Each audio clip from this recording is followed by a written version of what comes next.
Setup को थोड़ा सा और डीपली समझते हैं। अच्छा सर, आपने एआई डेटा में कहा था कि आप एचडीएफसी बैंक इतना अहम क्यों है, डायरेक्शन तय करेगा, वो बताएंगे, जरा वो समझाइए सर। तो पहले तो मैं कुछ डेटा रखता हूँ, फिर मैं आपके सामने एक टेबल रखूँगा। ठीक है, ठीक है, डेटा पहले ले। एचडीएफसी बैंक का शेयर कल 1.25% घटा था और घटकर बंद हुआ 989 पर। कल का लो था इंट्राडे में 985। ठीक है, ये इंपॉर्टेंट डेटा नंबर नोट, ये याद कर लूँ। कल बैंक निफ्टी और फिन निफ्टी में तेज़ गिरावट आई थी और उस गिरावट की वजह एचडीएफसी बैंक सबसे ज़्यादा था और आईसीआईसीआई बैंक, क्योंकि इन दोनों बैंकों का वेटेज कम होने की खबर आई थी। बैंक निफ्टी में 12 के बजाय 14 स्टॉक हो जाएंगे और जो बड़े स्टॉक हैं उनका वेटेज कम करने का प्लान है, तो उसमें एचडीएफसी बैंक, आईसीआईसीआई बैंक जैसे बैंक का वेटेज कम होगा। तो इस वेटेज कम होने की खबर से इनमें गिरावट आ गई। 985 का लेवल एचडीएफसी बैंक के लिए बहुत इंपॉर्टेंट मेक और ब्रेक लेवल है। क्यों? दो बड़े डेटा यहाँ पर है, 100 डीएमए और 50 डीएमए, दोनों 985 पर है, जो कल आपने लो टेस्ट किया, बन 989 पे, 989 पे। ठीक है, 100 डीएमए और 50 डीएमए दोनों यहीं पर है। अब जो सबसे काम की चीज़ है, सबसे अहम क्यों एचडीएफसी बैंक खुद का, बैंक निफ्टी का, फिन निफ्टी का और बाजार का भविष्य तय करेगा। अब ये देखिए, पिछले 1.5 महीने के डेटा हम निकाल के लाए आपके लिए। 4 महीने में पिछले 1.5 महीने में एचडीएफसी बैंक 50 डीएमए के आसपास सपोर्ट लेकर रिकवर होता है।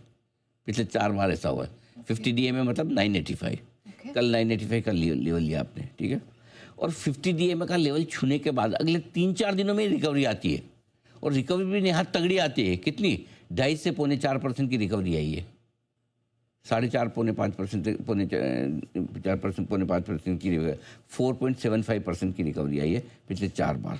ठीक है, इसलिए ये देखना जरूरी है कि क्या इस बार लगातार 5वीं बार वही ट्रेंड एचडीएफसी बैंक दिखाता है। नहीं, कल हमने 985 का लेवल बनाया 2 से 5% की रेंज में, यानी कि 20 रुपये से लेकर 50 रुपये तक की रेंज। 989 से 20 रुपये आपका होता है 1010। 50 रुपये का मतलब हो जाता है आप 1020 के रेंज को पार करके ऊपर निकल जाएं। ये इंपॉर्टेंट है। अब आइए आपके लिए टेबल में बताता हूँ कैसे। 15 अक्टूबर का लो था 973 और 50 डीएमए था 972। अगले 3-4 दिनों में 0.5% दौड़ा है। 6 नवंबर को 974 का लो था और 974 ही 50 डीएमए 2.5% दौड़ा 3-4 दिनों में। 14 नवंबर 976 का लो था, 977 का 50 डीएमए 0.4% दौड़ा 4 दिन में। 26 नवंबर आखिरी बार 981 का लो था, 982 का 50 डीएमए 0.4%। 5वीं बार 2 दिसंबर 985 का डीएमए, 985 का लेवल कितना दौड़ेगा नेहा जी बताइए। ये आपको बताना है ना, डेटा का इम्पोर्टेंट ये है, कमाल डेटा का। अब हमें गैस करना, अब इसमें 2 चीज़ें हो सकती है, या तो ब्रेक भी कर सकता है, कोई बड़ी बात नहीं। हर बार ऐसा नहीं कि हर बार वही पैटर्न हो। ब्रेक करेगा तो कैसे?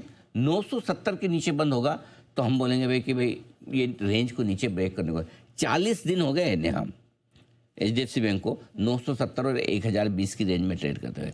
पिछले 3 सेशन में 1020 के आसपास पहुंचा है। 1014, 1017, 1012, नॉक पार करना है, तब पड़ती नीचे आ जाता है। और इस बार पड़ी भी ऐसी की 3 दिन में 1010 से 1020 की रेंज में पहुंचा और एक ही दिन में 990 आ गया है। करेक्ट। सो इसलिए मेक और ब्रेक लेवल है। अब देखते हैं एचडीएफसी बैंक क्या कुछ करता है। वाह, इंटरेस्टिंग। चलिए, ये तो इम्पोर्टेंट रहने वाला है, लेकिन सर एक ओएफएस है, उसमें फोकस करना। बैंक ऑफ महाराष्ट्र रिटेल के लिए आज से ये खुल रहा है, तो सर बताएं पैसे लगाने हैं कि नहीं लगाने? देखिए, कल इंस्टीट्यूशनल इन्वेस्टर्स ने इसको जमकर रेस्पॉन्स दिया। पहले 4 गुना के आसपास का 3.9 टाइम्स का इसका वो डेटा आ रहा था।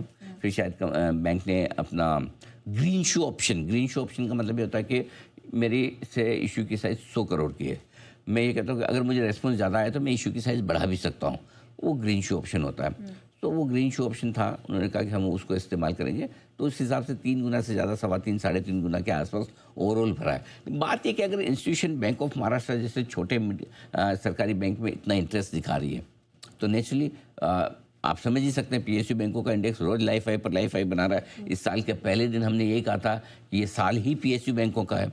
बैंक ऑफ इंडिया से लेकर यूनियन बैंक, और आप देखिए 50% सब दौड़ चुके हैं। अब भी इंटरेस्ट जो है इस सबको देखते हुए 54 रुपये का जो ऑफर फॉर सेल का फ्लोर प्राइस रखा है, अब फाइनल प्राइस तो जो आएगी, लेकिन इस ओएफएस में आपको पैसा लगाना चाहिए, ऐसा मेरा मानना है। रिटेल इन्वेस्टर्स अप्लाई कर सकते हैं, कोई दिक्कत वाली बात नहीं। ऑलराइट, ये बहुत इंटरेस्टिंग रहेगा क्योंकि हर कोई क्योंकि आमतौर पर जनरली क्या ओएफएस वगैरह में मैं राय नहीं देता हूँ। कल बहुत सारे लोगों के मुझे मैसेज मैंने सोशल मीडिया पे देखे हैं।